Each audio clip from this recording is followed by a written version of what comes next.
মজার দেশ কবি যোগীন্দ্রনাথ সরকার পাঠ অঞ্জলা মাহাতো। এক যে আছে মজার দেশ, সব রকমে ভালো, রাত্রিতে বেজায় রোদ, দিনে চাঁদের আলো, আকাশ শ্বেতা সবুজ বরণ, গাছের পাতা নীল, ডাঙায় চড়ে রুই কাতলা, জলের মাঝে চিল।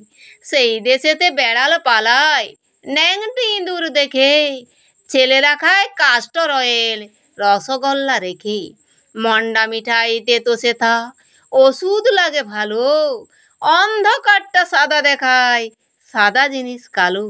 ছেলেরা সব খেলা ফেলে, বইনে বসে পড়ে, মুখে লাগাম দিয়ে ঘোড়া, লোকের পিঠে চড়ে, ঘুড়ির হাতে বাঁশের লাটায়, উড়তে থাকে ছেলে, বড়শি দিয়ে মানুষ গাথে, মাছেরা ছিপ ফেলে, জিলেপি সে তেড়ে এসে কামড় দিতে চায়, কচুরি আর রসগোল্লা ছেলে ধরে খায়, পায়ে ছাতি দিয়ে লোকে হাতে হেঁটে চলে, ডাঙায় ভাসে নৌকা জাহাজ, গাড়ি ছুটে চলে।